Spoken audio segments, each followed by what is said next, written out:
श्री शिवाय नमस्तुभ्यम दोस्तों, मेरे चैनल ओम रूही ब्लॉग में मैं रूही मिश्रा अपने चैनल में आप सभी का स्वागत करती हूं। आज हम सभी वीडियो में जानेंगे सावन मास की शुक्ल पक्ष की प्रदोष व्रत यानी शनि प्रदोष व्रत 17 अगस्त को पड़ रही है। क्या पूजा विधि है और साथ ही जो भी प्रदोष का व्रत नहीं भी करते हैं तो सावन के महीने में प्रदोष व्रत को रख के भगवान शिव की आराधना प्रदोष काल में करते हैं तो उन्हें पूरे वर्ष की प्रदोष व्रत का फल की प्राप्ति जरूर होती है। तो प्रदोष व्रत सावन के महीने में पड़ने वाली कृष्ण पक्ष हो चाहे शुक्ल पक्ष हो, दोनों पक्ष में जरूर सभी को इस व्रत को करना चाहिए। वीडियो के अंत तक बने रहिएगा। संपूर्ण जानकारी प्राप्त करके वीडियो को लाइक और कमेंट में हर हर महादेव का नारा जरूर लगाइएगा। शनिवार की जब प्रदोष पड़ती है तो भगवान शिव के साथ पीपल के वृक्ष के नीचे हमें दीपक जरूर जलाना चाहिए। लक्ष्मी की कृपा और लक्ष्मी प्राप्ति के लिए जब प्रदोष व्रत पड़ता है यानी प्रदोष पड़ता है तो प्रदोष काल के समय माता लक्ष्मी का निवास पीपल के वृक्ष के नीचे हो जाता है। तो पीपल के वृक्ष के नीचे प्रदोष काल के समय 17 अगस्त को जरूर से जरूर गाय के घी का लंबी बाती का दीपक जरूर जलाइएगा। अब हम जानते हैं पूजा विधि। ब्रह्म मुहूर्त में उठ करके सुबह स्नान करके सुबह सूर्य भगवान को जल अर्पित करिए और शिवालय या अपने घर के मंदिर में संकल्प ले लीजिए कि आप व्रत कर रहे हैं या पूजा कर रहे हैं। उसके बाद जो भी आपकी इच्छा है, कामना है, वो जरूर बोला करिए। और उसके बाद शिव मंदिर में या अपने घर के मंदिर में भगवान शिव को स्नान उनका श्रृंगार कर लीजिए। और शाम की पूजा यानी जो सूर्यास्त के 6:30 बजे या 7 बजे के बाद प्रदोष की पूजा की जाती है प्रदोष काल के समय, तो आप अपनी चौकी लगा करके पहले मुख्य द्वार पे एक दीपक जला लीजिएगा और उसके बाद अपने घर के मंदिर में जो है चौकी तैयार कर लीजिए और भगवान शिव माता पार्वती की फोटो शिवलिंग रखे हों उसे और पार्थिव शिवलिंग का भी निर्माण आप गमले में ही कर लीजिए। अगर गमला आपने बेल वृक्ष या समी वृक्ष जो भी लगाया है, तुलसी के गमले को छोड़ के किसी भी गमले में आप पार्थिव शिवलिंग का निर्माण कर सकते हैं। उसके बाद पंचामृत से स्नान, शुद्ध जल, पीला चंदन, अक्षत, इत्र, जनेऊ ये सभी से जो है भगवान शिव का श्रृंगार करिए।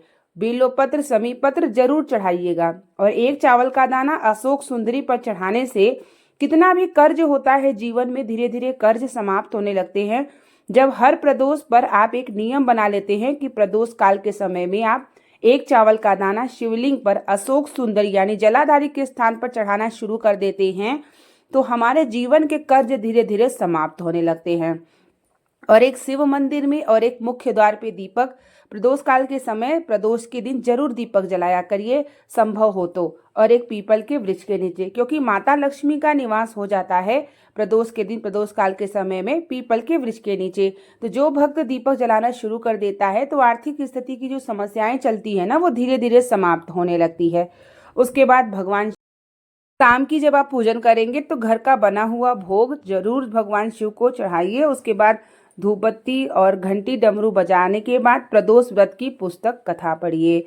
उसके बाद आपको एक माला मंत्र का जाप करना चाहिए, आरती करिए और भगवान शिव से आंचल पसार के जो भी आपकी इच्छा है, कामना है, प्रदोष के दिन जरूर मांगा करिए। क्योंकि प्रदोष हो गया, मासिक शिवरात्रि हो गई, सोमवार की अष्टमी, ये 3 तिथियां ऐसी होती हैं जब भगवान शिव भ्रमण के लिए निकलते हैं तो माता पार्वती के साथ निकलते हैं। और जो भक्त कोई भी इच्छा कामना मांगते हैं तो दोनों भगवान मिलके पूर्ण करते हैं। तो इसीलिए प्रदोष व्रत का बहुत महत्व है और साथ ही प्रदोष काल का महत्व।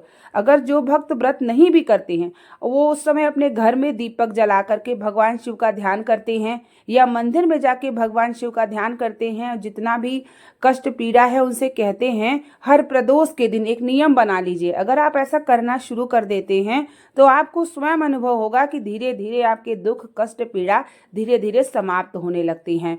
तो प्रदोष के दिन का बहुत महत्व है और साथ ही सावन के महीने की प्रदोष का तो और महत्व है। और साथ में एक आपको कनेर का पुष्प जरूर शिवलिंग पर अर्पित करना है। ध्यान रखिएगा कि सावन की जो ये प्रदोष पड़ रही है उसमें एक कनेर का पुष्प जब चढ़ाएंगे आप शिवलिंग के ऊपर, तो जो भी इच्छा कामना होगी वो बोलते हुए एक कनेर का फूल चढ़ा दीजिएगा।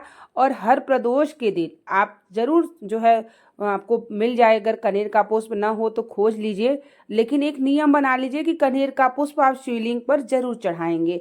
इससे भगवान शिव की कृपा आपको देखने को जरूर प्राप्त हो जाएगी। और साथ ही दरिद्र दहन स्तोत्र का पाठ जरूर किया करिए।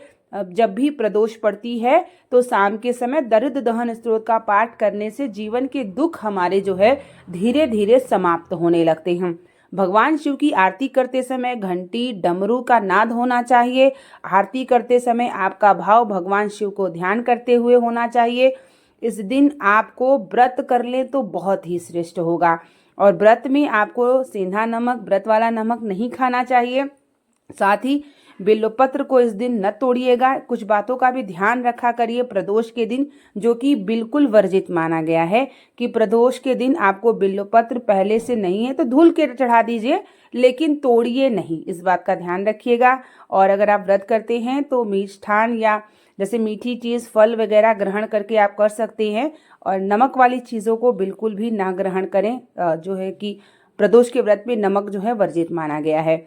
तो आप इस तरीके से सावन के महीने में 17 अगस्त को शनि प्रदोष पड़ रही है, पूजा विधि करें। संतान सुख, अखंड सौभाग्य, सुख समृद्धि की कृपा आपके ऊपर महादेव की बनी रहेगी। अगर आप हर प्रदोष के दिन प्रदोष काल के समय भगवान शिव आराधना शुरू कर देते हैं, हृदय से दिल से उन्हें याद करते हैं और अपने मन की बात को कहते हैं, तो महादेव कोई ऐसी चीज़ नहीं है जो आपको प्राप्त नहीं होगा।